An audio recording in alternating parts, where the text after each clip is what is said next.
አንድ ማህበረሰብ ለአንዲት ሴት ሊሰጣት የሚችለው ከሁሉ የላቀ ክብር ባለቤት ወይም ባለትዳር የሚለው ስም ነው። በተቃራኒው ደግሞ ዝቅ አድርጎ የሚያይበትና የሚያገልበት ስም ሴተኛ ዳሪ የሚለው ነው። ለመሆኑ እነዚህ ሁለት ፍጹም የማይገናኙ አንዱ ሌላውን የሚያጠፉ ተቃራኒ ስሞች በአንድ ሴት ላይ ሊለጠፉ የሚችሉት እንዴት ነው? ትዳር ክብሯ የሆነላት የቃል ኪዳን ቀለበት በእጇ ላይ ያላት አንዲት ሴት የሌሊቱን ጨለማ ተገን አድርጋ ማንነቷን ቀይራ ወደ ከተማዋ ድብቅ ጎዳናዎች እንድትወጣ የሚያስገድዳት ምን አይነት ሚስጥር ቢኖር ነው? ይህ ውሳኔስ በክብሯ በትዳሯና በቤተሰቧ ላይ ምን አይነት ከባድ ማዕበል ይዞባት ይመጣ ይሆን? ሰላም እንዴት ናችሁ? ውድ የቻናሌ ቤተሰቦች ሁሉ ሰላም። የሰላም ፈጣሪ ሰላሙን በያላችሁበት ያብዛላችሁ። ፍቃዱ ተገኘ ነኝ። ቻናሉ ደግሞ የሰው ዓለም። እንግዲህ ውዶቼ ለዛሬ በክብርና በውርደት በታማኝነትና በሚስጥር መካከል የሚዋዥቀውን ገና ከርሱ ጀምሮ ብዙ ጥያቄዎችን የሚያጭረውን ባለትዳሯ ሴተኛ ዳሪ የተሰኘውን አዲስና እጅግ ልብ አንጠልጣይ ታሪክ ይዤላችሁ መጥቻለሁ። የታሪኩ ጸሐፊ የምትወዷት ፊያሜታ አማሃ ነች። ታሪኩን እንደምትወዱት በርካታ ቁም ነገሮች እንደምታገኙበት ተስፋ አደርጋለሁ። እንግዲህ ለቻናሉ አዲስ ከሆናችሁ ቻናሉን ሰብስክራይብ ማድረግ፣ ቪዲዮውን ደግሞ ላይክ ማድረግ እንዳይረሳ፣ ለበርካታዎች እንዲደርስ ለማድረግ ደግሞ ሼር ማድረግም ይበረታታል። እነሆ ወደ ትረካው። መልካም ቆይታ።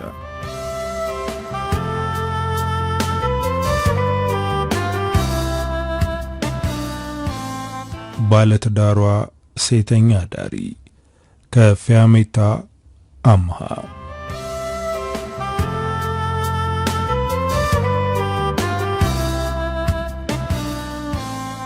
እዚህ ዓለም ላይ እስካለው መታገልና ሕይወትን ማሸነፍ ግዴታዬ ነው። አዲስ ነገር ለመጀመርም ሆነ ነገሮችን ለመጋፈጥ መፍራት የለብኝም። የምሄድበት ቦታ እስከምደርስ ከራሴ ጋር እያወራው ነበር።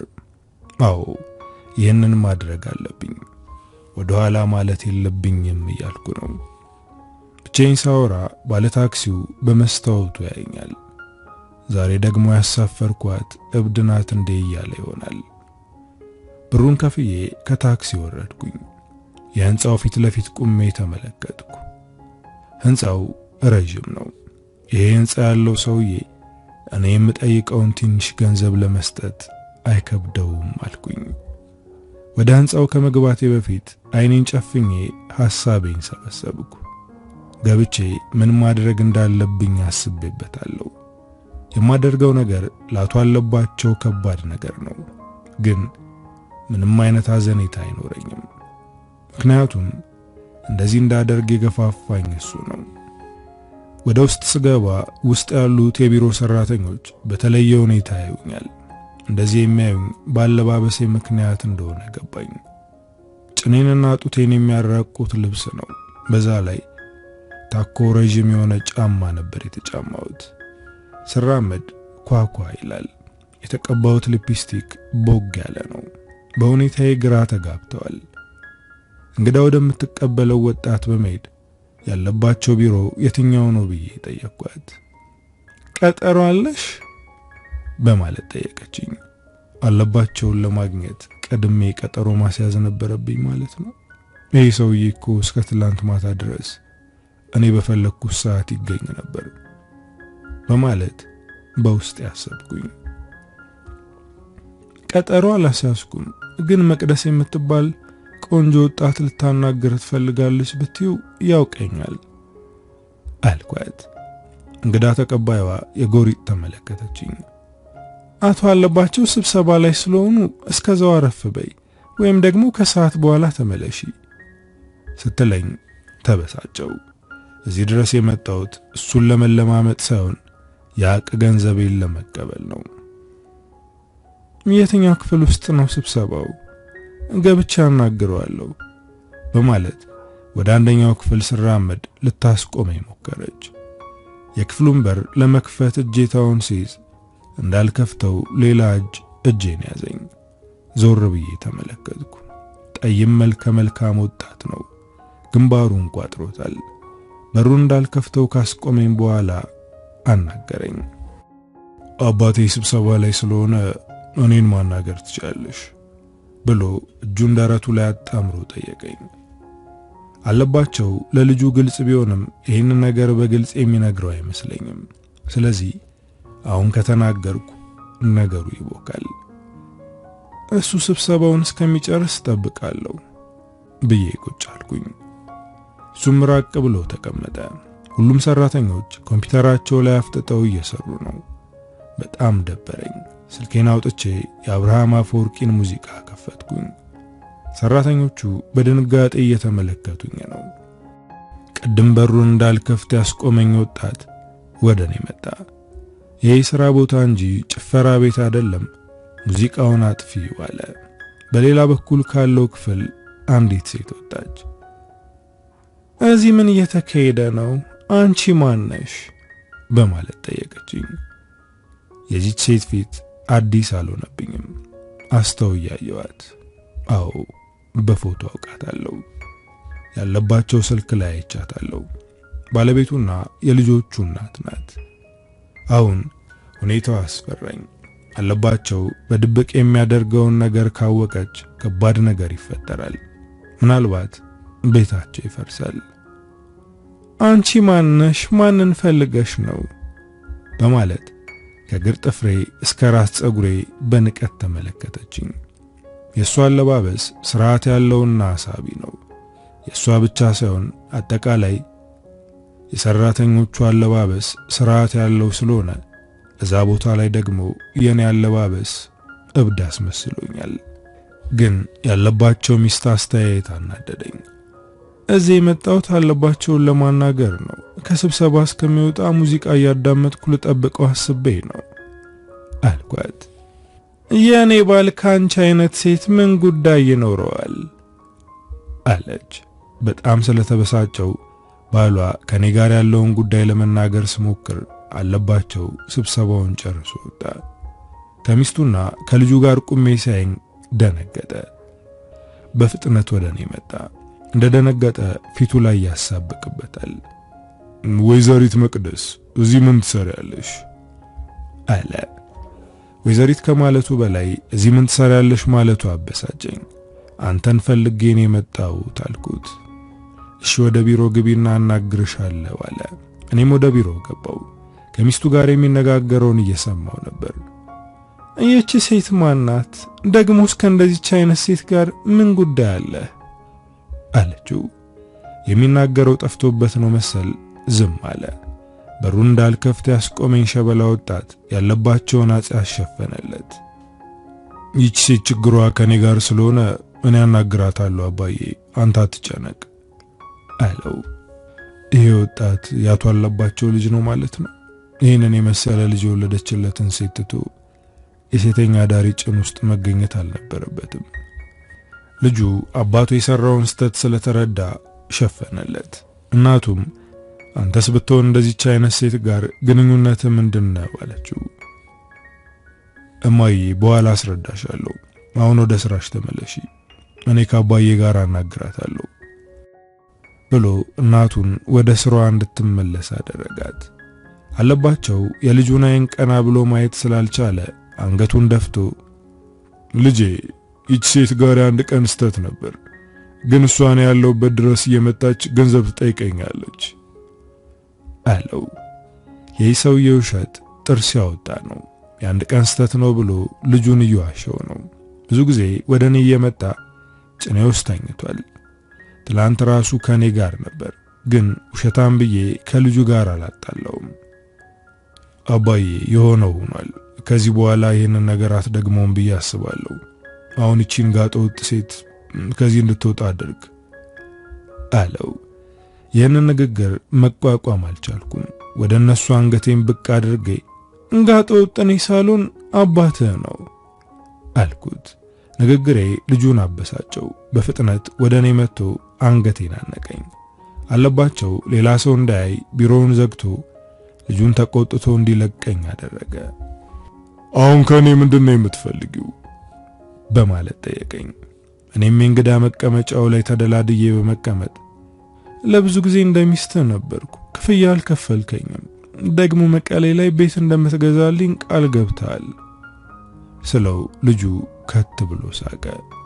አባዬ ቤት ለመግዛት ቃል መግባትህን አላምንም አለው። አለባቸው ከኪሱ ቼክ በማውጣት አሁን 10,000 ብር ቼክ እጽፍልሻለሁ ከዚህ ትወጪያለሽ በማለት ሊያዘኝ ሞከረ። እኔ ግን አልፈልግም አልኩት። ቃል የገባህልኝም ቤት ትገዛልኛለህ አልኩት። ልጁም አባትየውም ጥያቄን አልተቀበሉም።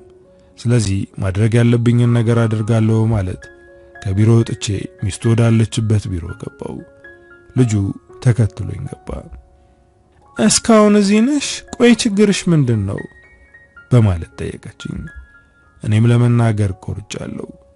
ችግሬ ብዬ ለመናገር ስሞክር ልጁ አስቆመኝ።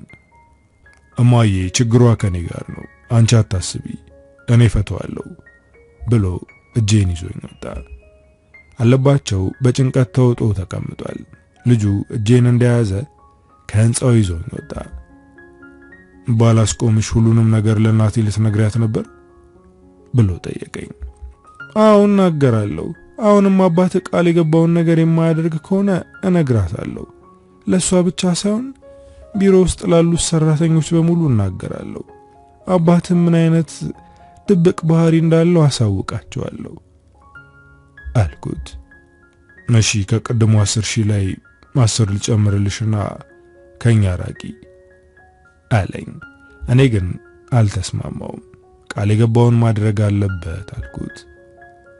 እድልሽን እየገፋሹ ነው፣ በባዶ እጅሽ እንዳትመለሺ አለኝ። ከአባቱ በላይ ልጁ በጣም እያናደደኝና እልህ ውስጥ እንድገባ እያደረገኝ ነው።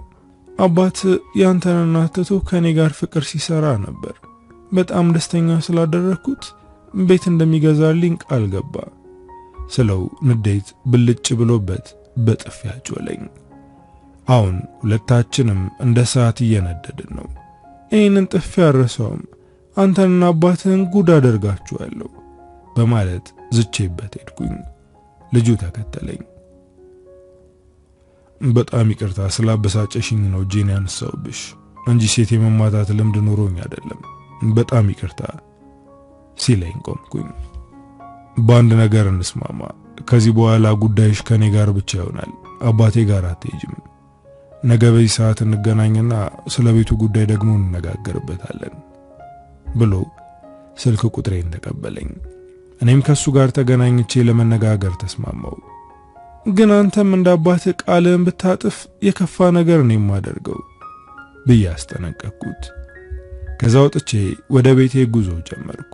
እውነት ለመናገር አለባቸውም ሆነ ልጁ እንዳልናገር ባያስቆሙኝ አልናገርም ነበር። እናገራለሁ ብዬ ማስፈራራቸው አውቄ ነው። የሰው ትዳር ማፍረስ ፍላጎት የለኝም። ግን እነሱ ይህንን ነገር ለመደበቅ ምንም ከማድረግ ወደ ኋላ እንደማይሉ ስላየው ነው የማስፈራራቸው። ነጋጊንቸው የሚለውን ሰማለሁ። ቤት ሄጄ ተጣጥቤ አረፍ አልኩኝ። አይኖቼን ጨፍኜ እያሰብኩ ነው። ይህንን ነገር መግፋት ሳለብኝ ቤተሰቦቼ ቤት ያስፈልጋቸዋል። አለባቸው የቤቱን ጉዳይ ከጨረሰልኝ ሌላውን ደግሞ እንደሚሆን አደርገዋለሁ እያልኩኝ እያሰብኩ ያለ ስልክ ተደወለልኝ። የደወለችው እናቴ ናት። ማታ ስለተደዋወልን አሁን መደወሉ አስደነገጠኝ። አዳዬ ምን ነው? ምን ተፈጠረ? አልኳት። አትደንግጪ ልጄ፣ ምንም የተፈጠረ ነገር የለም፣ ሁላችንም ደህና ነን። ሌሊቱን ሙሉ ሲያቃዘኝ ስለነበር ድምፅሽን ልስማው ብዬ ነው አለችኝ። እናቴ ለኔ ትጨነቃለች። የምሰራው ስራ ምን እንደሆነ አታውቅም፣ ግን በጣም ጥሩና ራሴን የማስከብርበት ስራ እንደሆነ ነው የምታስበው። እሷ ብቻ ሳትሆን አባዬና ዳኒም ጥሩ ስራ መስራቴን የሚያውቁት። እኔ ግን እዚህ ገላዬን እየሸጥኩ ነው ለነሱ ገንዘብ የምልከው። በዚህ ስራ ቤተሰቦቼን አስተዳድራለሁ።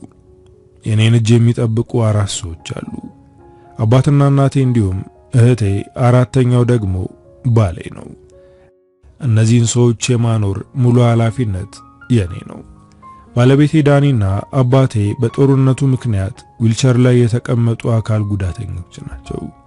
እህቴ ደግሞ በዛ ጦርነት ምክንያት ብዙ አሰቃቂ ነገሮችን ስላሳለፈች የአእምሮ ጤንነቷ ጥሩ አይደለም።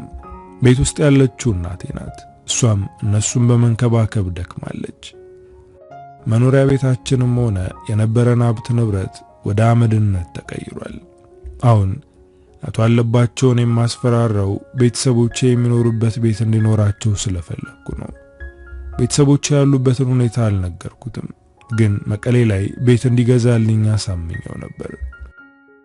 ነገ ልጁን አግኝቼ አናግረዋለሁ። በቻልኩት አቅም ይሄ ነገር እንዲሳካ ሞክራለሁ። በነጋታው ያለባቸው ልጅ ደወለልኝ። ሌሊት ስራ ላይ ስለነበርኩ ቀን ተኝቼ ነበር። ሲደውልልኝ ተነሳው። ለባብሼ እሱ ያለበት ካፌ እስከምደርስ ምን ብዬ ማሳመን እንዳለብኝ እያሰብኩ ነበር። ከመቀመጫው ተነስቶ ሰላም አለኝ። ትላንት በጥፊ መጥቶኝ ነበር፣ ግን ያንን ያደረገው ተናዶ እንጂ የመማታት ልምድ ኑሮበት አይደለም። ትህትና የተላበሰና መልካም ሰው መሆኑ ያስታውቃል፣ ግን ይህንን ልነግረው አልፈልግም። ትላንት ባደረገው ነገር እስካሁን እንደተበሳጨው እያስመሰልኩ ነው። የትላንቱ ጥፊ እስካሁን እያመመሽ ነው እንዴ? በማለት ለመቀለድ ሞከረ። እኔ ግን ለቀልድ ጊዜ የለኝም፣ ምናልባት ከአባትህ ትሻላለህ ብዬ ነው እዚህ ድረስ የመጣሁት አልኩት። በዝምታ አጤነኝ። አይኖቼን ከሱ ለመደበቅ ከሱ ጀርባ ያለውን ግድግዳ ያለው። ግን የእውነት የተፈጠረውን ነገር ለእናቴ መናገር ድፍረት አለሽ ብሎ ጠየቀኝ። ይሄ ሰው ባንድ ያወቀኝ እንዴ? ያሰብኩትን ከማድረግ ወደ ኋላ የማልል ሴት እንደሆንኩ ማሳመን አለብኝ ብዬ ቆፍጠን አልኩኝ። አው አሁንም የማትስማማ ከሆነ ሁሉንም ነገር እናገራለሁ አልኩት። እሺ እንደራደር። አንቺ የጠየቅሽው ነገር በጣም ተጋኗል። ስለዚህ ሁለታችንንም የማይጎዳ ነገር ብናደርገውስ አለ። አጠያየቁ ትህትና የተላበሰ ነው። እኔ ግን ባንዴ ወደ አውሬነት ተቀየርኩ። እንደዚህም ሆነው እሱን አስደንግጬ የምፈልገውን ለማግኘት ነው። እኔ የምፈልገው ቤት ነው። ያንን የማታደርጉ ከሆነ አሁኑኑ ሂጄ ለእናትህና ለሁሉም ሰው የአባትህን ቅሌት እናገራለሁ ስለው ወደ ኋላ በመለጠጥ ወንበሩን ተደገፈ። የሚያየኝ አስተያየት እኔ እንደምፈልገው ፈርቶ ሳይሆን ምንም ሳይመስለው ነው።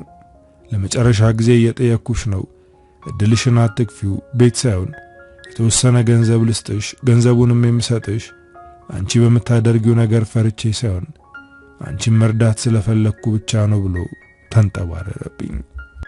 አልፈራም ማለት ነው? ይህንን እድልማ ማጣት የለብኝም እያልኩ በውስጤ እያብሰለሰልኩ ነው።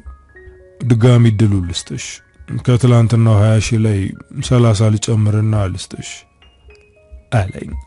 እኔ ግን ካልኳ አይመልሰኝ ብዬ በሐሳቤ ጸንቻለሁ። ለመሄድ ከተቀመጠበት ተነሳ። እኔም አብሬው ተነሳው። ስለዚህ ይህንን ጉዳይ እናትህ እንድታውቅ ትፈልጋለህ ማለት ነው አልኩት። ምንም ነገር ብትናገሪ ማንም አያምንሽም። ምክንያቱም አባቴ ስርዓት ያለውና ጨዋ እንደሆነ ሁሉም ሰው ያውቃል።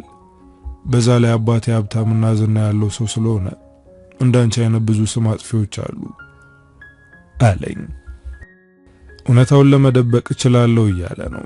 ስለዚህ በባዶ እጄ ከጨዋታ ውጭ ከመሆን ያቀረበልኝን ነገር ልቀበልና ጉዳዩን ልዝጋው ብዬ ወሰንኩኝ። እሺ ቁጭ በልና እንስማማ አልኩት። እንዳሸነፈ ስላወቀ ፈገግ አለ። እኔ ግን በመሸነፌ ተበሳጭቻለሁ። ተመልሶ ተቀመጠ። አሁን ደግሞ ከፍ ያለ ገንዘብ መጠየቅ አለብኝ እያልኩኝ ያለ እናቴ ደወለች። ሰሞኑን የሆነ ነገር እንዳለ ውስጤ እየነገረኝ ነው። እናቴ ቶሎ ቶሎ እየደወለች ነው።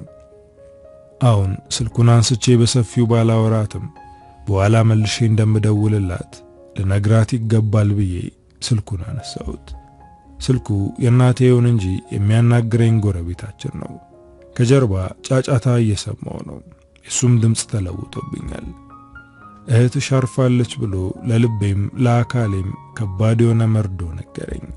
በተቀመጥኩበት ደንዝዣለሁ። እህቴ ሞተች?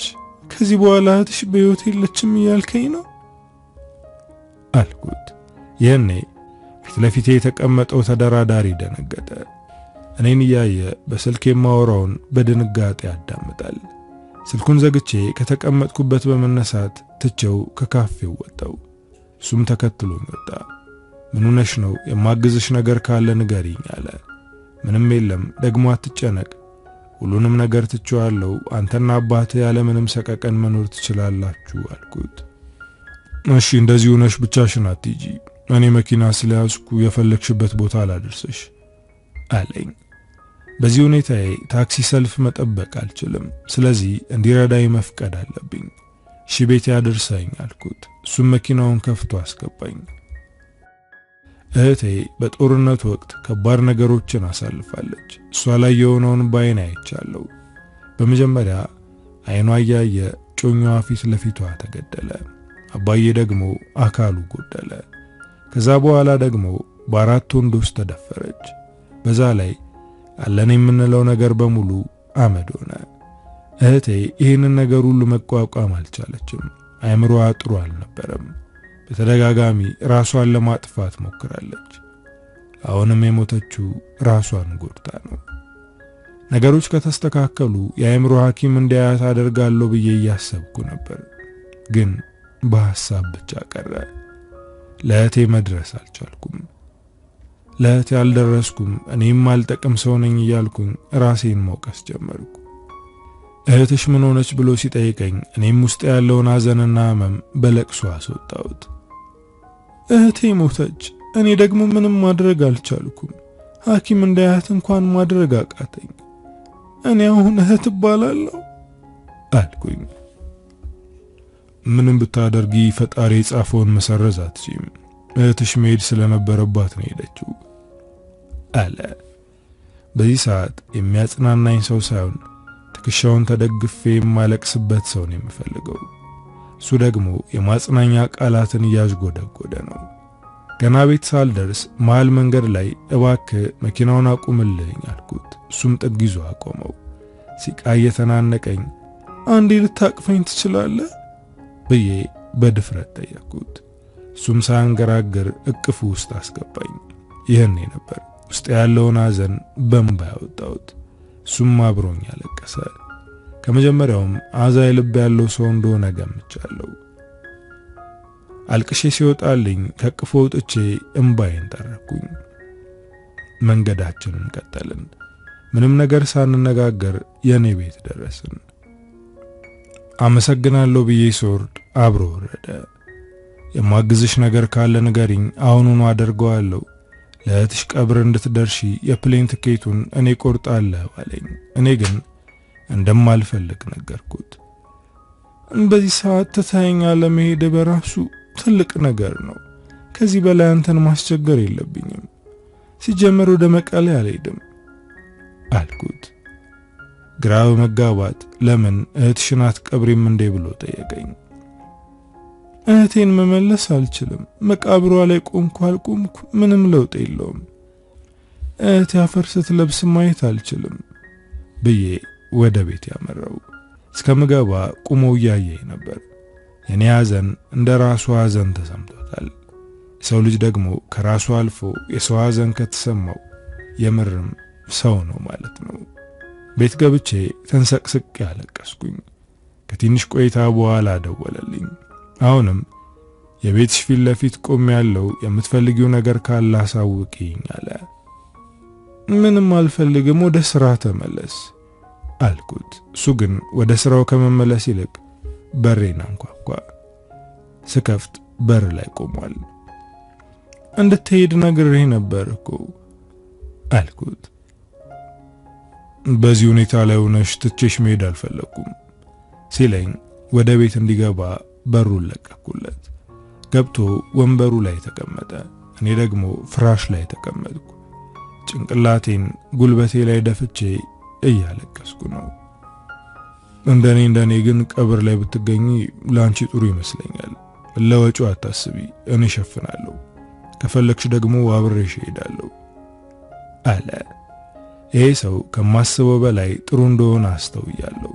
መሄድ አልፈልግም፣ ለቀሩት ቤተሰቦቼ ስል እዚሁ ሆኜ መስራት አለብኝ አልኩት።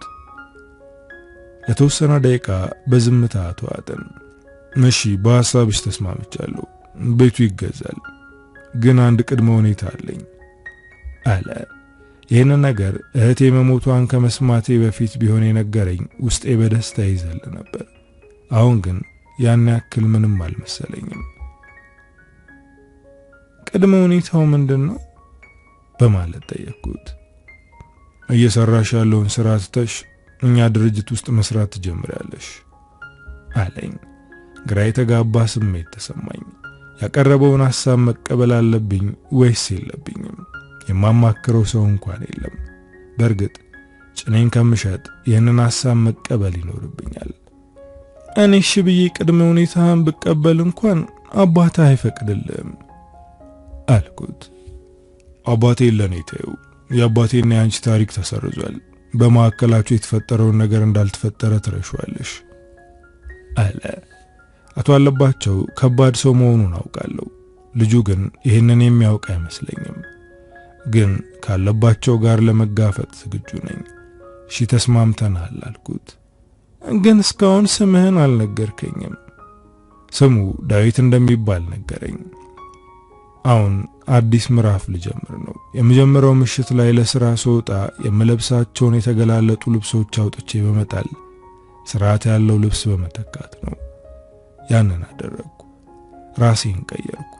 አንዳንድ መጥፎ አጋጣሚዎች ወደ መልካም መስመር ያስገባሉ የሚባለው እንደዚህ ነው። የእህቴ መሞት እኔ ገላይን ከመሸጥ ነፃ አወጣኝ። ከሳምንት በኋላ ሙሉ ለሙሉ ራሴን ቀይሬ ወደ እናቱ አለባቸው ድርጅት ሄድኩኝ። ስገባ ሁሉም ሰው እያየኝ ነበር። አሁን እንደነርሱ ስርዓት ያለው አለባበስ ለብሻለሁ። አለባቸው ከሚስቱ ጋር ቆሞ ወረቀት እያገላበጠ ነበር። ሳይኝ ደነገጠ።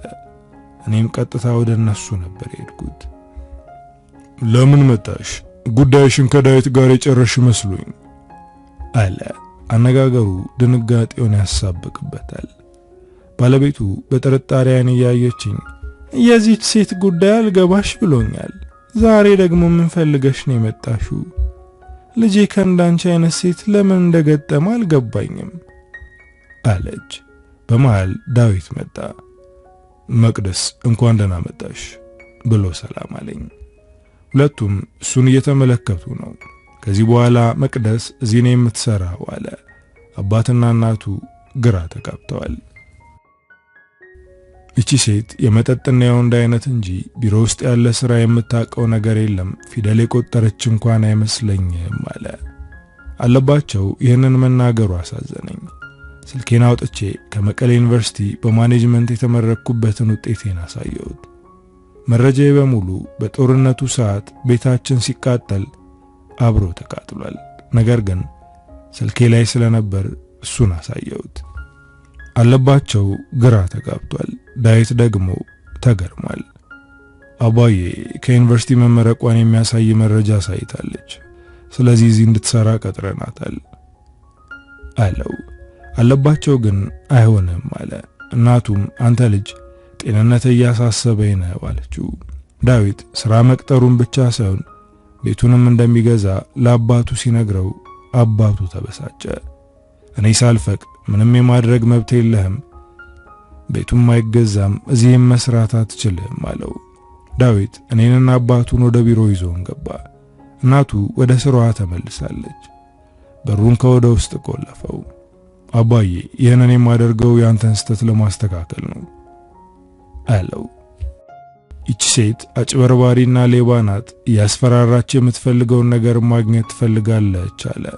ያለባቸው ንግግር ንዴት የተሞላበት ነው። ያደረከውን ነገር እማዬ ብትሰማ ከባድ ነገር ይፈጠራል። ስለዚህ ከዚህ በኋላ መቅደስ ቤቱ ይገዛላታል፣ እዚህ መስራት ትጀምራለች አለው። እሱ ግን አሁንም አልተስማማም። ይቺ ሴት ምንም ብትናገር ማንም አያምናትም። ስለዚህ የፈለገችውን ታድርግ፣ ለሷ ምንም የማደርገው ነገር የለም አለ። እሷ ሳትሆን እኔ ራሴ ለናቴ ነግራታለሁ። አባቴኛ ከምናውቀው የተለየ ሰው ነው፣ ከሴተኛ ዳሪ ጭን ውስጥ ሲልከሰከስ አይቼዋለሁ እላታለሁ። እናቴ ማን እንደምታምን እናያለን በማለት በሩን ከፍቶ ሊወጣ ሲል እጁን ያዘው። ልጄ ለዚች ገለዋን በችርቻሮ ለምትሸጥ ሴት ብለ ቤታችንን ልታፈርስ ነው አለው። ዳዊት እጁን ኪሱ ውስጥ አስገብቶ አባቱን በትኩረት ተመለከተው። አባዬ እንደዚህ አይነት ቃላቶች ባትጠቀም ደስ ይለኛል። ይህች ሴት ገለዋን ለችርቻሮ ብታወጣውም ከገዢዎቹ መካከል አንዱ አንተ ነበርክ። እሷ ገለዋን ለመሸጥ ያበቃት ምክንያት ይኖራል።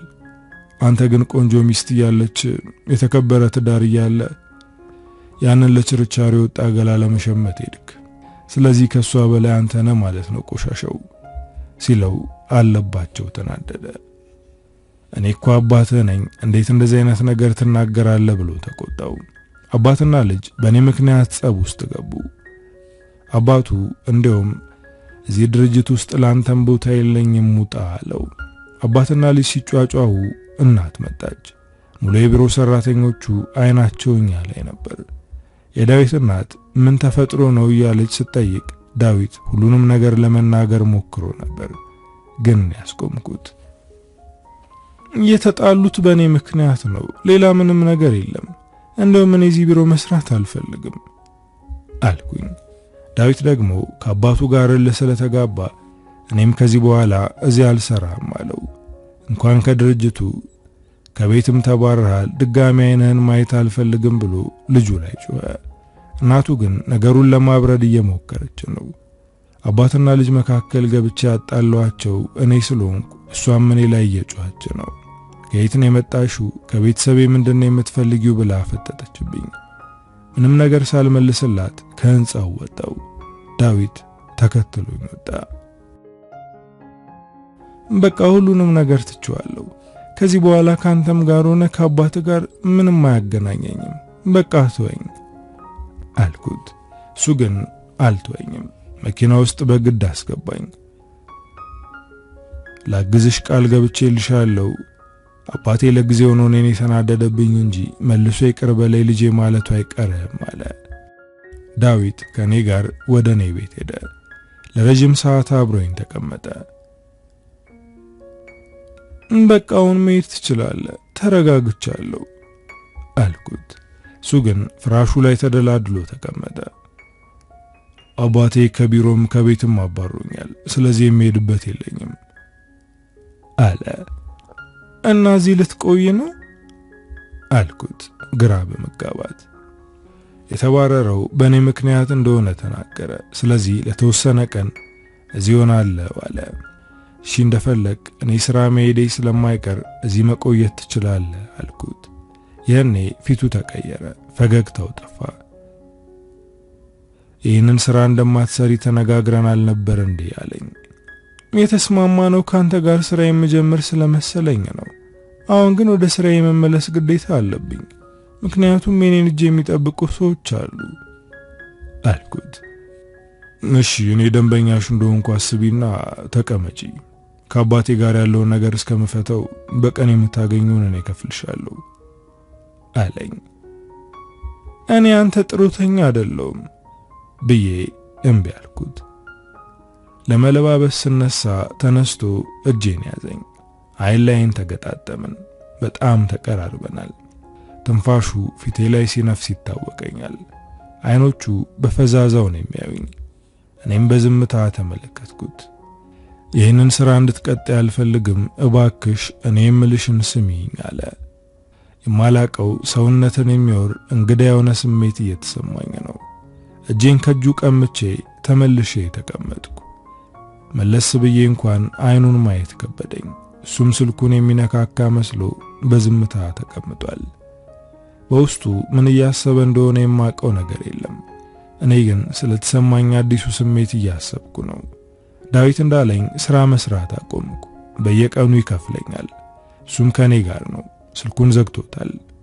ይህንን ያደረገው አባቱን ለተወሰነ ቀን ለማስጨነቅ ነው። የሚሰጠኝን አጠራቅሜ ለቤተሰቦቼ ለመላክ አስቤያለሁ። ግን በየቀኑ ከዳዊት መቀበል እያሳቀቀኝ ነው። የምንተኛው ጭንቅላታችንን በተቃራኒው አድርገን ነው። ችግርን የማያውቀውና እንደዚህ አይነት ቤት ውስጥ ያልኖረው ዳዊት አሁን ከኔ ጋር መቀመጡ እየገረመኝ ነው። ዝናብ በኃይለኛው እየዘነበ ነው። ብልጭታው በበሩ ስንጥቅ እየፈነጠቀ ይገባል። ጉርምርምታውም ከባድ ነው። እንቅልፍ እንዲይዘኝ እየታገልኩ ነው፣ ግን ሊይዘኝ አልቻለም። ተነስቼ መብራቱን አበራሁት። ዳዊትም እንቅልፍ አልወሰደውም። በጀርባው ተኝቶ ጣሪያውን እያየ ነበር። ምን ሆንሽ ብሎ ሲጠይቀኝ ኃይለኛ ዝናብ ሲዘንብ እንደምፈራና እንደሚጨንቀኝ ነገርኩት። ብርድ ልብሱን ገለጥ አድርጎ ከጎኑ እንተኛ ጋበዘኝ። እኔም ፈራ ተባ እያልኩኝ ከጎኑ ተኛው። ክንዱን አንተራሰኝ። አንገቱ ስር ያለውን ጠረኑን እያሸተትኩ አይኔን ጨፈንኩ። ልቤ በፍጥነት እየመታ መሆኑን ከኔ በላይ ለሱ ተሰምቶታል። ልባችን እኩል በፍጥነት እየመታ ነው አለኝ። ምንም አልመለስኩም። በዝምታ አይኔን እንደጨፈንኩ ነኝ። የብዙ ወንዶች እቅፍ ውስጥ ተኝቻለሁ፣ ግን አሁን ያለውበት እቅፍ ከዳኒ እቅፍ ጋር ይመሳሰላል። ዳኒ ጋር ስተኛ የዚህ አይነት እረፍት ይሰማኛል። ወደ አዲስ አበባ ከመጣው ጊዜ ጀምሮ እንደዚህ አይነት እረፍት ተሰምቶኝ አላውቅም። ሰላም ያለው እንቅልፍ ተኝቻ አደርኩኝ። ጧት አርፍደን ነበር የነቃ ነው። አይኔን ስገልጥ የዳዊት እቅፍ ውስጥ ነኝ። እሱ ከኔ ቀድሞ ነቅቷል። በዝምታ እየተመለከተኝ ነበር። በፍጥነት ከቅፎ ወጥቼ ተነሳው። እንዴት አደርክ? የማታው ዝናብ ኃይለኛ ነበር በማለት ገና ከመንቃቴ ብዙ ማውራት ጀመርኩ። የማታውን ዝናብና ጉርምርምታ አላስታውሰውም፣ ግን ዛሬ አይኔን ስገልጥ ደስ የምትል ጮራ ፊቴ ላይ ወጣ ነው ያገኘሁት አለኝ። እውነቱን ነው። መጋረጃውን በስርዓት ስላልጋረድኩት ፀሐይዋ እሱ ፊት ለፊት አርፋለች። ማታ ሁሉ ዝናብ የዘነበ አይመስልም እኮ አልኩት። እንኳንም ዘነበ አለኝ። ይሄ ሰው ወዴት እያመራ እንደሆነ ፈጣሪ ወቀው። እኔ ግን በጣም ፈርቻለሁ። ቀኑ እየሄደ ነው፣ እሱም ከኔ ጋር ነው። በዚህ መሃል የሁለታችንም ልብ እየተመሳሰለ ነው። ቀስ በቀስ ፍቅር የሚባለው ነገር ወደኛ እየመጣ ነው። ዳዊት ከኔ ፍቅር እንደያዘው አምኗል። እኔ ግን ማመን አልፈልግም። ምክንያቱም እኔ ትዳር ያለኝ ሴት ነኝ። ዳኒን ያገባሁት ወድጄው ነው። ግን በህይወት አጋጣሚ እዚህ ስራ ውስጥ ገብቼ ገላይን ብዙ ወንዶች ቀምሰውታል። እንደዛም ሆኖ ባሌን ወደዋለሁ፣ ለሱ ልቤ ታማኝ ነው በማለት ራሴን እየተጫንኩት ነው። ባለትዳር መሆኔን ዳዊት አያውቅም። እኔም መናገር አልፈልግም። ለምን እንደሆነ አይገባኝም። ምናልባት ቤቱን እስከማገኝ ይሁን። ቤቱን ከገዛልኝ በኋላ እዚህ አልቆይም። ወደ መቀሌ እመለሳለሁ። ከባሌና ከቤተሰቦቼ ጋር መኖር ጀምራለሁ። ዳዊት የሚባል ሰው ረሳለሁ። ይሄ አሁን እቅዴ ነው። ግን ደግሞ ልቤ ራሴን እንደዋሽ እየፈቀደልኝ አይደለም። እየሳበ ዳዊት ጋር ይጥለኛል። አይኖቼም የልቤን ምት ያንጸባረቁ ነው። ከተወሰነ ጊዜ በኋላ ስልኩን ከፈተው። ብዙ መልእክቶች ተልከውለታል። ከነዛ መካከል አባቱ የላከለትን አነበበው። ብዙ ልኳል፣ ግን በመጨረሻ የጻፈውን አነበበው። ልጄ ይቅር በለኝ፣ በሰዓቱ ተናድጄ ስለነበር ነው በሐሳብ ተስማምቻለሁ የሚል ነበር። በፈገግታ ተመለከተኝ። አየሽ አይደል እቅዴ ሰርቷል አለ። ዳዊት እኔን ይዞ ወደ ቢሮ ሄደ። አባቱ በልጁ መጥፋት ደንግጦ ስለነበር ሲያየው እፎ ያለ። እናቱ ሩጣ አቀፈችው። ሁለቱም አክብሮት በተሞላበት ሁኔታ ሰላም አሉኝ። አሁን ድርጅቱ ውስጥ ስራ ተሰጠኝ። የቤቱ ግዢም ሂደቱ ተጀምሯል። ይሄ ሁሉ የሆነው ባንተ ምክንያት ነው፣ በጣም አመሰግናለሁ አልኩት። ሁለት እጆቼን በመያዝ አይኔን እያየ እኔ ምንም አላደረኩም፣ አድርጋሉ ለታለብኝ ብለሽ የምታስቢ ከሆነ ዛሬ ራት ብትጋብዥኝ ደስ ይለኛል አለ። እኔም በፈገግታ መስማማቴን ገለጽኩለት። የቤቱ ጉዳይ እስከሚያልቅ እንደዚህ እያልኩ ቀጥላለሁ። ምሽት ላይ ከዳዊት ጋር ራት ለመብላት ወጣን። ደስ የሚል ምሽት ነበር። ራት ከበላን በኋላ ወይን እየተጎነጨን መጫወት ጀመርን። ምሽቱ ወይን በመጠጣት ብቻ አልተቋጨም። ወደ እኔ ቤት ሄደን የፈራሁትን ነገር አደረግኩት። ከዳዊት ጋር አንሶላ ተጋፈፍን። ልዩ ምሽት፣ ጣፋጭ ሌሊት ነበር። ጠዋት ግን ድብርት ውስጥ ገባው። እንደዚህ መሆን አልነበረበትም፣ ራሳችንን መቆጣጠር ነበረብን አልኩት። እሱ ግን ያሳለፍነው ምሽት አስደስቶታል። መቅድዬ ካንቺ ፍቅር ይዞኛል ብሎ የባሰ ጭንቀቴን ጀመረው። ይህንን ነገር በመናገሩ ተበሳጨው። እንዴት እንደዚህ አይነት ነገር ትናገራለህ? እኔ ካንተ ፍቅር አልያዘኝም። ለቢዝነስ ብዬ ከማሳልፈው ሌሊት ላይ ይቻላልም ካንተ ጋር የሰራሁት ፍቅር ከልቤ ፈልጌው አይደለም አልኩት። ዳዊት በንግግር ያዘነ። ስለዚህ እኔም ለቢዝነስ ብለሽ ከምትተኛቸው ወንዶች አልለይም ማለት ነው አለ። በንግግሬ እንዳስከፋውት ስለገባኝ ነገሩን ማስተባበል ጀመርኩ። እንደሱ ማለት አይደለም። አንተ ለኔ መልካም ሰው ነህ። አንተን ማስቀየም አልፈልግም። ህይወቴ ውስጥ ካሉ መልካም ነገሮች አንዱ አንተ ነህ አልኩት። ይሄ ንግግሬ የቀደመውን ንግግር አላጠፋውም። ዳዊት ልብሱን ለባብሶ ወጣ። ላስቆመው ሞከርኩ፣ ግን አልቻልኩም። እኔም ተጣጥቤ ለባብሼ ወደ ስራ ሄድኩኝ። እንደገባው ወደ ዳዊት ቢሮ ነበር ያመራሁት። ሂጄ የተናገርኩትን ነገር አስተባብዬ ይቅርታ መጠየቅ አለብኝ። በሩን ሳላንኳኳ ነበር የገባሁት። ስገባ ከእናቱና ከእንግዳ ጋር ተቀምጧል። እንግዳዋ ለየት ያለች ናት። በጣም ቆንጆና አለባበሷ የሚያምር ነው። በጣም ይቅርታ ረበሽኳችሁ መሰል ብዬ ተመልሼ ለውጣ ወደ በሩ ስዞር የዳዊት እናት አስቆመችኝ። ተዋወቁ፣ እሷ መቅደስ ትባላለች፣ አዲስ ሰራተኛ ናት ብላ እኔን አስተዋወቀችኝ። የምታያት ቆንጆ ዳናዊት ትባላለች፣ ሞዴልና የብዙ ድርጅቶች አምባሳደር ናት፣ እንዲሁም የዳዊት የቅርብ ጓደኛ ናት አለችኝ። የዳዊት እናት የምትናገርበት መንገድ እኔን ለማናደድ እንደሆነ በግልጽ ያስታውቃል። ዳዊት በዝምታ እየተመለከተ ነበር። እጄን ለሰላምታ በመዘርጋት ስለተዋወቅኩሽ ደስ ብሎኛል አልኳት። እሷ ግን እጄን ለመጨበጥ ፍቃደኛ አይደለችም። በፈገግታ ተመልክታኝ እኔም ስለተዋወቅኩሽ ደስ ብሎኛል አለችኝ። ምንም ሳልል ከቢሮው ወጣው። ወደ ራሴ ቢሮ ገብቼ ተቀመጥኩ። እጄን ለመጨበጥ እንኳን አልፈለገችም እኮ። ምን አይነት ስርዓት የሌላት ሴት ናት!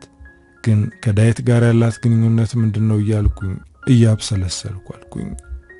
ምሳ ሰዓት ላይ ዳዊትና ዳናዊት አብረው ወጡ። አብረው ሳያቸው መናደድ ጀመርኩ። ከዛ ጊዜ በኋላ እየቀናው ነው።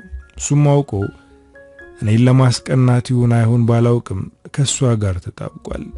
እሷ ምንን ስታይ ሁኔታዋ ይለወጣል። በተለይ የዳዊት እናት ካለች ለሁለት እኔን ለማበሳጨት ይሞክራሉ። አንድ ቀን ዳዊትን የማስፈርመው ጉዳይ ስለነበር ወረቀቱን ይዤ ሄድኩኝ። ስገባ ዳናዊት ከጎኑ ተቀምጣ እጁን እየነካካች ነበር። እሱ የኔን መግባት ሳይ እጁን ከእጇ አስለቀቀ። ግን ስለነካችሁ ተበሳጭቻለሁ።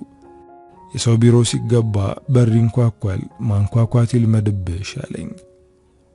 ጉዳይ ላይ እንደነበራችሁ ስላላወቅኩ ነው፣ በጣም ይቅርታ፣ ብቻ ስትሆን እመለሳለሁ ብዬ ለመውጣት ወደ በሩ ስራመድ የሚፈረም ከሆነ አምጪ እፈርማለሁ አለ። ዳናዊት እየገላመጠችኝ ነው። ዴቪዬ ምንም ነገር ላይ ፊርማህን ከማስቀመጥ በፊት ማንበብ ይልመድብህ አለችው። ንግግሯ አበሳጨኝ። የማይሆን ነገር አላስፈርመውም፣ አታስቢ፣ ካንቺ በላይ ለዳዊትና ለዚህ ድርጅት እጨነቃለሁ ስላት ዳዊት ቀና ብሎ ተመለከተኝ። በንግግሬ ደስ ያለው ይመስላል። ለዴቭ ከኔ የበለጠ አትጨነቂም፣ ገንዘብ ካገኘሽ አይንሽን አታሽም አለችኝ። ከዚህ ሴት ጋር ከዚህ በላይ መነጋገር አልፈልግም። የፈረመውን ወረቀት ይዤ ወጣው። ግን ስራዬን መስራት አልቻልኩም። የማስበው ስለ ዳዊትና ስለ ዳናዊት ነው። ከትንሽ ቆይታ በኋላ ዳናዊት ብቻዋን ስትወጣ አየኋት። አብሯት ስላልወጣ ደስ ብሎኛል። ወደ እኔ ሲመጣ ምንም እንዳልመሰለኝና በዳናዊት ንግግር እንዳልተረበሽኩ ማስመሰል ጀመርኩ። ከፊት ለፊት በመቆም በአትኩሮት ተመለከተኝ። ምን ፈልገህ ነው? የምታዘኝ ነገር አለ እንዴ አቶ ዳዊት? በማለት ስርዓት ባለው መንገድ ጠየቅኩት። እሱም ፈገግ ብሎ የእውነት ለኔ ትጨነቂያለሽ በማለት ጠየቀኝ። ምንም ሳልመልስ አይኔን ኮምፒውተሩ ላይ አፍጥጬ ዝም አልኩት። ወንበሩን ወደኔ በማስጠጋት ከጎኔ ተቀመጠ። ዳናዊት ካንቺ በላይ እንደምትጨነቅልኝ ስትናገር ሰምተሻል አይደል አለኝ። የዛችን ሴት ስም በማንሳቱ ተናደድኩ። የዛችን ሴት ስም በምክንያት ለመጥራት እየጣርክ እንደሆነ ያየው ነው አልኩት። ዳዊት ሳቀብኝ። ገናውን ነው ስለሷ የተናገርኩት፣ ግን አንቺ ምንም የማታውቂያት ሴት ላይ እንደዚህ መናደድሽ ይገርማል። ምን ነው በሷ ትቀኛለሽ እንዴ ብሎ ይባስ አበሳጨኝ። እዚህ የመጣው ለሥራ መስሎኝ ነበር፣ አንተ ግን ሥራ ለማስፈታት ነው የመጣው አልኩት። በዚህ መሃል ስልክ ተደወለለት። የደወለችው ዳናዊት ናት። ሊያነሳው ሲል ስልኩን ዘጋሁት። ከዘጋሁት በኋላ ደነገጥኩ። ለምን እንደዛ አደረግኩ? የዳዊትን አይን ማየት አልቻልኩም። እንደደነገጥኩ ስላወቀ አገጬን ይዞ ቀና አደረገኝ። አይኖቼን በማየት ከዚህ እንውጣና ብቻችንን ጊዜ እናሳልፍ አለኝ። እኔም ሳላቅማማ በሐሳቡ ተስማምቼ ተከትዬው ወጣው። ቀጥታ ሄድነው ወደ እኔ ቤት ነው። እንደገባን ተቃቅፈን ለረጅም ሰዓት ቆየን። ደስ የሚል የፍቅር ጨዋታ ተጫወትን። ዳዊትን በጣም ወድጄዋለሁ። በፍቅር ጨዋታችን መሃል እንደምወደውና ከማቃቸው ወንዶች የተለየ ወንድ እንደሆነ ደጋግሜ ስነግረው ነበር። ደረቱ ላይ ተኝቼ በዝምታ እያሰብኩ ነበር። እንደዚህ የምትወጂኝ ከሆነ ለምን እስከዛሬ አልነገርሽኝም አለኝ። አሁንስ እንደምወድህ በምን እርግጠኛ ሆንክ ብዬ ጠየቅኩት። ምክንያቱም ፍቅር ስንሰራ በጣም እንደምትወጂኝ ስትነግሪ ነበር። አሁን የምትናገሩን ሳይሆን እዛ ቦታ ላይ ሆነሽ የተናገርሽውን ነው የማምነው አለኝ።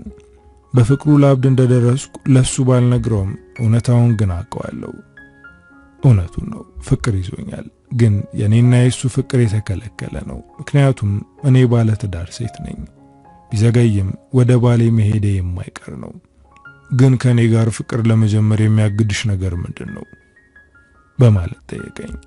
ከሱ ጋር እንዳልሆን የሚያግደኝ ብዙ ምክንያቶች አሉኝ። እሱ ደግሞ ይሄ አይታየውም። እኔ ሴተኛ ዳሪ ነበርኩ። እናቴ ይህንን ነገር አትፈቅድም። እሱ ብቻ ሳይሆን ከአባትህ ጋር የነበረኝ ግንኙነትን ታውቀዋለህ አልኩት። በእርግጥ ይሄ ሊፈታ የሚችል ምክንያት ነው። ዋናውና እሱ የማያውቀው ምክንያቴ ባለ ትዳር መሆኔ ነው። ያለፈው ታሪክሽ አይመለከተኝም። የሆነው ሆኗል። አሁን ልቤ ውስጥ አለሽ። ስለዚህ አሁን ነው የወደድኩሽ። ከዚህ በኋላ ያለው ህይወትሽ ብቻ ነው የሚመለከተኝ አለ። እኔ ላለማጣትና ከኔ ጋር ለመኖር ሲል ከቤተሰቡ ጋር እንደሚፋለም ያስታውቃል። ግን እኔ እንደዛ የሚገባኝ አይነት ሴት አይደለሁም። በትልቁ ዋሽቻለሁ። ባለ ትዳር መሆኔን አልነገርኩትም። ዳዊት፣ የኔና ያንተ ግንኙነት ወንዝ የማይሻገር ነው። ስለዚህ ተስፋ ባታደርግ ይሻላል ስለው ጥብቅ አድርጎ አቀፈኝ። እንዳንቺ የወደድኩት ሰው የለም። በጣም አፍቅሬሻለሁ።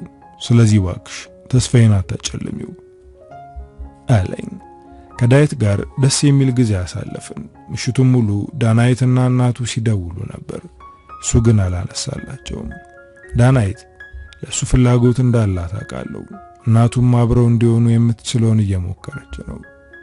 እኔና ዳዊት ግን የጦፈ ፍቅር ውስጥ ነን።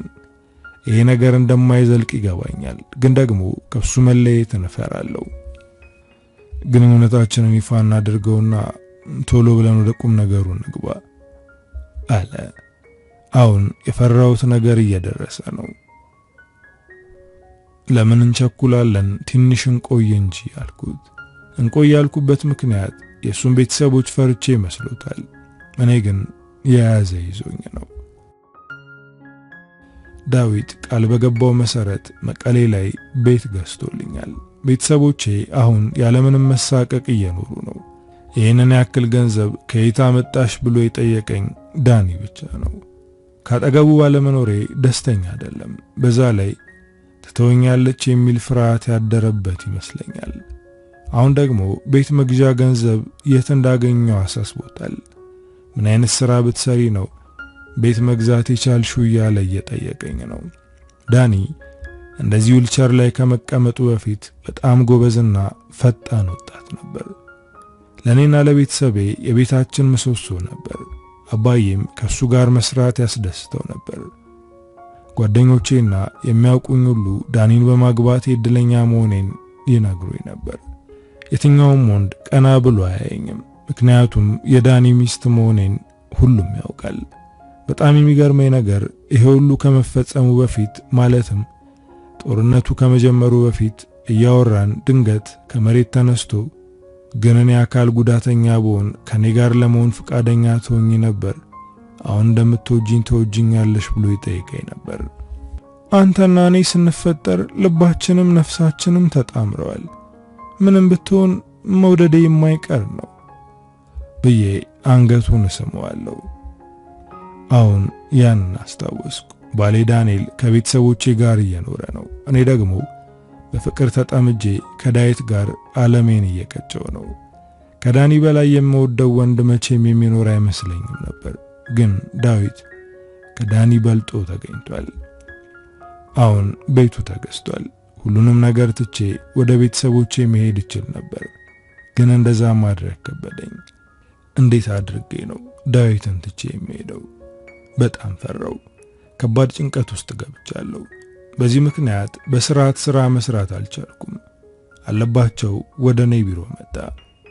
የሚያናግረኝ በሰቀቀን ነው። በመካከላችን ያለው ነገር እንዳይታወቅ በጣም ይጠነቀቃል። የኔ አልበቃሽ ብሎ ልጄንም ማጠመድሽው አሁን የምትፈልጊው ሆኖልሻል፣ ስለዚህ ስራውን ልቀቂና ከቤተሰቤ ራቂ በማለት ተናገረኝ። ለዳዊት ብዬ እንጂ ይህንን ቅሌታም ሰውዬ ማዋረድ እፈልግ ነበር። ነገር ግን ዳዊት በጣም ይጎዳል፣ ይጠላኛል። ድጋሚ አይኔን ማየት አይፈልግም። እሱን ላለማጣት አባቱ የሚናገረውን ነገር መታገስ አለብኝ። የሚበቃውን ተናግሮ ከቢሮ የወጣ። እሱ ከሄደ በኋላ ብዙ ነገር ሳስብ ነበር። አለባቸው የተናገረው ነገር ትክክል ነው። የኔና የዳዊት ነገር የማይሳካ ነው። ከሱ መራቅ አለብኝ አልኩኝ። እሱ ወደ ቢሮ ከመምጣቱ በፊት ቦርሳዬን ይዤ ወጣሁኝ። ቀጥታ ሄድኩት ወደ ቤት ነው። በሬን ዘግቼ ከራሴ ጋር ስማከር አመሸው። አመሻሽ ላይ ዳዊት ወደ ቤት መጣ። አጥብቆ አቅፎ ለምንድነው ስልክ የማታነሹ? ከቢሮም በጊዜ ነው የወጣሹ? ምን ሆነሽ ነው? አስጨነቅሽኝ እኮ አለኝ። እሱ እንደዚህ ሲሆን ይባስ ተጨነቅኩኝ። የሚያስጨንቀኝንና ውስጥ ያለውን እውነታ ልነግረው ቃጣኝ፣ ግን ደግሞ ፈራው። አንድ ነገር ላማክርሽ ነበር። ነገ ማታኛ ቤት ራት ተጋብዘሻል። ምክንያቱም ነገ ሁሉም ሰው አንቺና እኔ በቅርቡ እንደምንጋባ ያውቃል አለኝ። ይሄ ጥሩ ሐሳብ አይደለም፣ ተው ለተወሰነ ጊዜ እንቆይ አልኩት። ዳዊት ተበሳጨ። እኔ ማላቀው ነገር አለ እንዴ ብሎ ጠየቀኝ። በዚህ ሰዓት አዋለ ብዬ የደበቅኩትን ነገር መናገር እችል ነበር፣ ግን አቅም አጣው። ፈራሁት። ዝም አልኩኝ። ነገ ማታ እጄን ይዘሽ ቤተሰቦቼ ፊት ለፊት ትቆሚያለሽ አለኝ። በጭንቀት ተነፈስኩ። የማይቀር ነገር ስለሆነ ቶሎ እናድርገው አለኝ። ይህን ነገር ማስቆም አለብኝ። አሁን ልቤ ላይ የምጨክንበት ሰዓት ደርሷል። ዳዊት ከቤት እንደወጣ ቀይን ማስተካከል ጀመርኩ። ነገ በጠዋት ከዚህ ቤት እወጣለሁ። ከዚህ በላይ እሱም ሆነ እኔ መሰቃየት የለብንም። በጠዋት ተነስቼ ጉዞዬን ወደ መቀሌ ያደረኩኝ። ስልኬ ያለማቋረጥ እየጠራ ነው። የሚደውለው ደግሞ ዳዊት ነው። ቤት ውስጥ ሲያጣኝ ይሆናል የሚደውለው። የስልኬን ድምፅ አጠፋሁት። ከሱ ጋር በዚህ መንገድ ባንለያይ ደስ ይለኝ ነበር፣ ግን ደግሞ ከዚህ ውጪ ሌላ አማራጭ የለኝም። ወደ አዲስ አበባ የመጣሁት ሰርቼ ራሴንና ቤተሰቦቼን ለማኖር ነበር። ስራ ሳጣ የማይሆን ስራ ውስጥ ገባው። ባለትዳሩኜ ይህንን ስራ መስራቴ በጣም የሚከብድ ነው፣ ግን ሌላ አማራጭ አጣው። በስተመጨረሻም ዳዊትን አወቅኩት። እሱ ለኔ በጣም መልካም ሰው ነው። በመልካምነቱ ተጠልፌ ፍቅር ላይ ወደኩኝ። ይሄ ሁለተኛ ስህተት ነው። ዳኒ ህይወቴ ውስጥ አለ። ወድጄው ነው ያገባሁት፣ ግን ዳዊትን ልቤ ፈቀደው። ይህንን ሁሉ ነገር ማቆም አለብኝ። አሁን ወደ ትውልድ ከተማዬና ወደ ቤተሰቦቼ እየተመለስኩ ነው። የተቀበለኝ የጎረቤት ልጅ ነበር። ከሱ ጋር ወደ ቤት ሄድኩኝ። በዳዊት ገንዘብ የተገዛው ቤት በጣም ትልቅና ደስ የሚል ግቢ ነው። ወደ ውስጥ ገባ፣ ሁሉም ቁጭ ብለው እየጠበቁኝ ነበር። እናቴ እያለቀሰች አቀፈችኝ፣ አባቴም እንደዛው። ዳኒ አይኑን ባቅርሯል።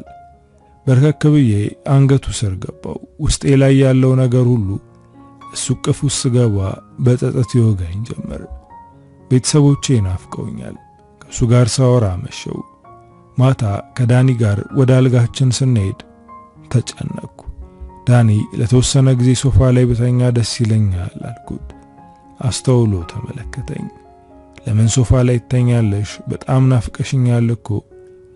ቅፌ ውስጥ ነው መተኛት ያለብሽ አለኝ። ሱላ ለማስከፋት ብዬ እቅፍ ውስጥ ገብቼ ተኛው። አቅፎ ግንባሬን ሳመኝ።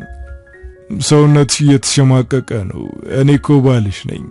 የኔ ቅፍ ውስጥ ሰላምና እረፍት ሊሰማሽ ይገባል አለኝ። እውነቱን ነው። ሁሉም ነገር ከመሆኑ በፊት የማቀው ዳኒን ነው። የሱ ቅፍ ውስጥ ተኝቼ አደርኩኝ። በነጋታው ስልኬን ሳየው ዳዊት በተደጋጋሚ ሲደውል ነበር። መልእክትም ልኮልኛል። እባክሽ ስልኩን አንሺውና እንነጋገር ይላል። ስልኬን ቤት አስቀምጬ የዳኒን ዊልቸር እየገፋው ከቤት ወጣው። ከዳኒ ጋር ከተማው ላይ ዞር ዞር ማለት ስለፈለኩ ነው። ምክንያቱም ዳኒ ብዙ ጊዜ ከቤት አይወጣም። እኔ ደግሞ ቤት ውስጥ ታስሮ እንዲቀመጥ አልፈልግም። አባቴ ጎበዝ ነው። ሰፈር ከጓደኞቹ ጋር ይሄዳል። ዳኒ ግን ብዙ ጊዜውን ቤት ነው የሚያሳልፈው። ትንሽ ዞር ዞር ብለን ካፌ ይዤው ገባው። ቡና አዘዝን። ዳኒ አይኑ እኔ ላይ ነው። በስስት ይመለከተኛል። እኔ ደግሞ አይኑን ማየት ከበደኝ። ዳዊት ማን ነው ማለት ድንገተኛ ጥያቄ ሲጠይቀኝ በድንጋጤ አፈጠጥኩ። ዳዊት ማን ነው ብዬ መልሼ ራሱን ጠየቅኩት። ሌሊት በቅዠት ዳዊት እያልሽ ነበር አለኝ። ዳዊት አሁንም ከህይወት ያልወጣም። አቶ ዳዊት አለቃዬ ነበር። በጣም መልካም ሰው ነው። ይህንን ቤት እንድገዛ ያገዘኝ እሱ ነው አልኩት። ዳኒ እጁን እያፋተገ ስሙን በተደጋጋሚ ስጠራው ምናልባት ልቧን አሸንፎብኝ ይሆን ብዬ ፈርቼ ነበር አለ። ሲናገር ሲቃ ተናነቀው። ሁኔታው አሳዘነኝ። ተነስቼ ወደሱ ተጠጋው። እጆቹን ጨበጥኳቸው። እኔ ካንተ ጋር ነኝ፣ መቼም ቢሆን አልተውህም አልኩት። እንባው እንዳላይበት አይኖቹን ከኔ እየደበቀ ነው። ሳላስበው የኔም እንባ ረገፈ። ከዳኒ ጋር ዞር ዞር ብለን ወደ ቤት ተመለስን። ስልኬን ለማየት ሳነሳ እናቴ ስልክ ያለማቋረጥ ሲደወል አንስቼ አናገርኩት አለችኝ። ደንግጬ ማን የደወለው ብዬ ጠየቅኳት። አለቃዋ ነኝ፣ ድንገት ተነስታ ስጠፋኝ ተጨንቄ ነው አለ። ጥሩ ሰው ይመስላል። አነጋገሩም የተረጋጋ ነው። የሷ ስልክ አልሰራልኝ እያለ ስለሆነ የእርሶን ስልክ ይስጡኝ ብሎ የኔን ስልክ ተቀበለኝ አለችኝ። ዳኒ ቀና ብሎ ተመለከተኝ። ዳዊት ምንም ሳልነግረው ድንገት ወደ ቤተሰቦቼ መመለሴን ሲሰማ ምን ተሰምቶት ይሆን ብዬ ማሰብ ጀመርኩ። ከዚህ በኋላ ምንም ማድረግ አልችልም። ወደፊት መቀጠል ነው ያለብኝ። ከ3 ቀን በኋላ ግን ዳዊት መቀሌ መጣ። እኔ ቤተክርስቲያን ደርሼ ስመለስ ቤት ውስጥ ቁጭ ብሎ አገኘሁት። ሰማይ ምድሩ ነበር የዞረብኝ። ዳኒም አባዬም እማዬም አብረው ተቀምጠው እኔን እየጠበቁ ነበር። ዳዊትን ሰላም አልኩት። ከዛም ቤተሰቦቼን አስተዋወቅኩት። ዳኒ ባሌ ነው ብዬ ስነግረው ዳዊት ደንግጧል፣ ግን እንዳይታወቅበት እየሸፈነ ነው።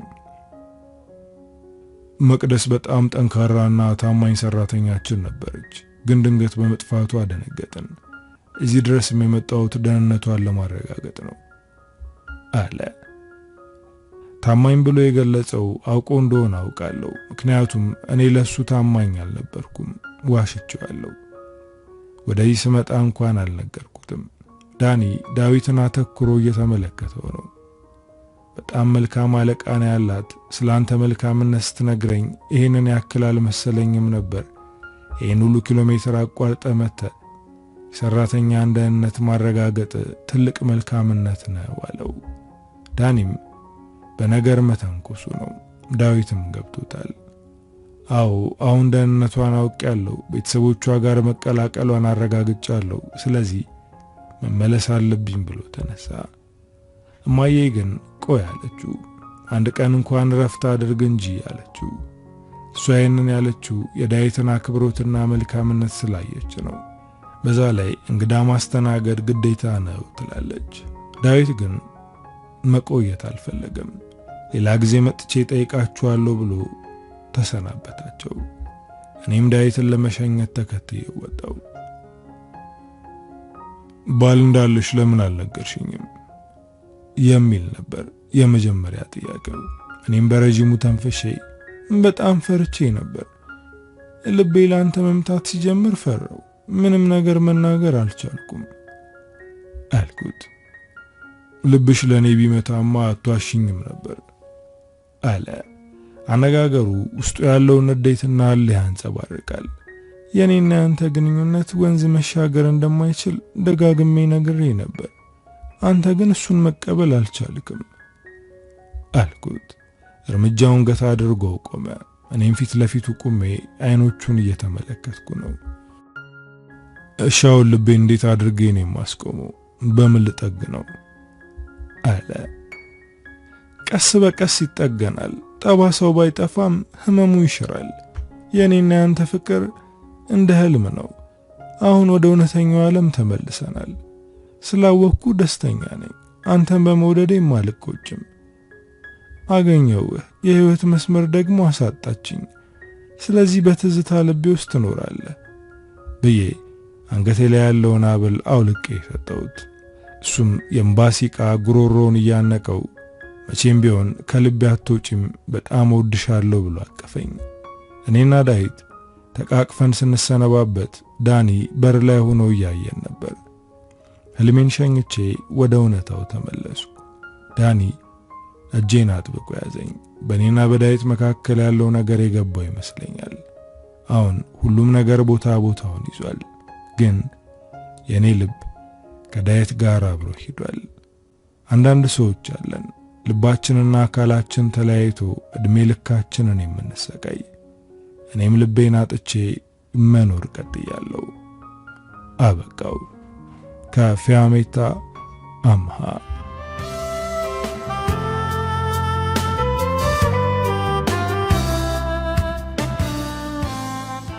እንግዲህ ዶቼ ለዛሬ ይዤላችሁ የመጣሁት ታሪክ የሰማችሁትን ይመስል ነበር። ታሪኩን እንደወደዳችሁት በርካታ ቁም ነገሮች እንዳገኛችሁበት ተስፋ አደርጋለሁ። በቀጣይ በሌላ ስራ እስክንገናኝ ሀገራችንን ሰላም ያደርግልን። ቻው።